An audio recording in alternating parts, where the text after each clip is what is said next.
La grippe s'est implantée dès les premières semaines de l'hiver et s'étend à toutes les régions de France. Elle sévit en ce moment en Île-de-France. Les signes du virus de la grippe sont bel et bien là, et vous êtes touché. En attendant de voir un médecin, et même après l'avoir vu, aidez-vous de quelques remèdes naturels qui vous soulageront et vous permettront de passer la mauvaise période un peu moins difficilement. Ça commence par des éternuements, le nez qui coule, suivi de toux, de courbatures. Arrivent ensuite les frissons, les tremblements, les maux de tête et la sensation que le cerveau va éclater tellement il surchauffe. Le corps éprouve le besoin de stopper toute activité. Glissez parmi le gros de la cavalerie des symptômes, la fièvre monte, 39, 40 degrés Celsius. C'est l'insomnie, impossible de dormir et ne plus on se sent vraiment mal. Il sera impossible de trouver suffisamment de force pour sortir, ni même se concentrer pour assurer du télétravail. Quant à se montrer dans cet état pour un rendez-vous qui vous tient à cœur, ce n'est même pas la peine d'y penser. Quelques petites astuces naturelles peuvent soulager le temps d'obtenir un rendez-vous chez le médecin car le standard de secrétaire médical n'arrête pas de sonner depuis ces derniers jours.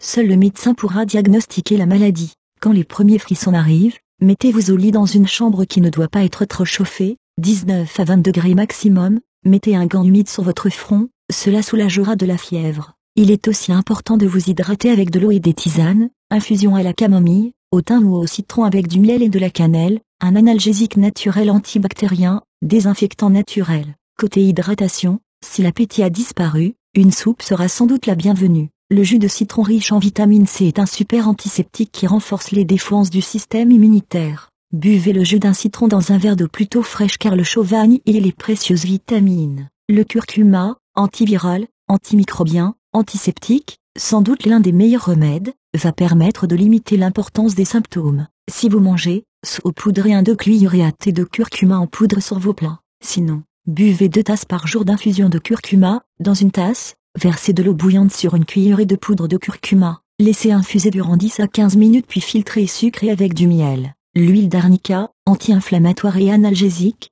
vous aidera à atténuer les courbatures. Appliquez-la en massage lent et profond. La période de contagion est d'environ 6 jours y compris la période d'incubation qui est de 24 à 48 heures. Pendant la période d'hiver, il est recommandé de se laver les mains et de placer un mouchoir devant votre nez et votre bouche. Si vous avez un masque antimicrobe que l'on trouve en pharmacie, c'est encore mieux afin de ne pas contaminer tous vos proches. En plus, ça donne un air Michael Jackson apprécié par les fans. Cependant, ceux qui vivent sous le même toit qu'une personne grippée ont peu de chances d'échapper au virus. Le choix du vaccin contre la grippe reste aux patients eux-mêmes. 9 millions de vaccins ont été vendus cette année. Les stocks de vaccins disponibles en pharmacie au mois de décembre étaient un temps proche de l'épuisement. Ce sont 2 millions de vaccins supplémentaires vendus par rapport à la campagne précédente. La protection contre la grippe est atteinte 2 semaines après la vaccination. Ainsi est-il recommandé de se faire vacciner avant la phase épidémique du virus. Il paraîtrait qu'une part importante de la contamination de la grippe se fasse dans les hôpitaux.